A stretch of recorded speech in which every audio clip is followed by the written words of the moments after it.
পুলিশের ৮২ জন ঊর্ধ্বতন কর্মকর্তাকে বিশেষ ভারপ্রাপ্ত কর্মকর্তা বা ওএসডি করা হয়েছে। তাদের মধ্যে অতিরিক্ত মহাপরিদর্শক বা আইজি, উপ মহাপরিদর্শক বা ডিআইজি, অতিরিক্ত ডিআইজি এবং পুলিশ সুপার পদমর্যাদার কর্মকর্তারা রয়েছেন।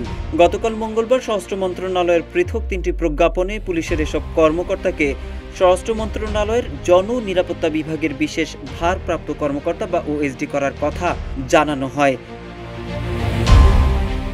ওএসডি হওয়া পুলিশ কর্মকর্তাদের মধ্যে একজন অতিরিক্ত আইজিপি এবং ১৩ জন উপ পুলিশ মহাপরিদর্শক বা ডিআইজি, ৪৯ জন অতিরিক্ত ডিআইজি এবং ১৯ জন পুলিশ সুপার পদের কর্মকর্তা রয়েছেন।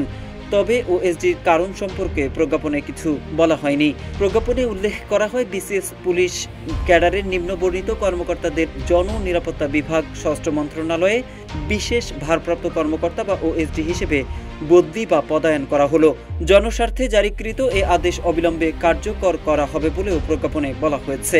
দেশ জুড়ে তোলপাড় ওয়ালটন ফ্রিজ কিনে আপনিও হয়ে যেতে পারেন মিলেনিয়ার।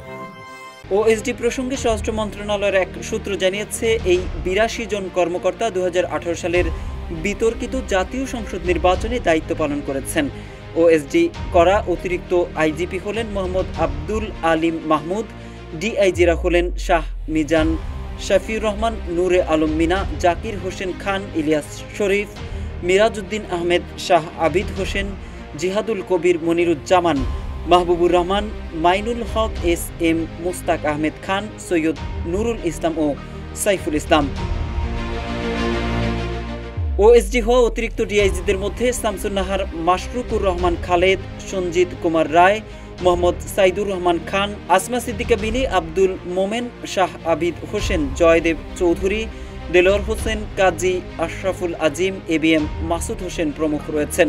আর ওএসডি করা পুলিশ সুপারদের মধ্যে রিফাত রহমান শামীম, আব্দুল মোমেন, মোহাম্মদ জাকির হোসেন মজুমদার, মোহাম্মদ জসিমউদ্দিন, জয়নুল আবেদিন প্রমুখ রয়েছেন। মোহাম্মদ সাইফুল ইসলাম, ইত্তেফাক।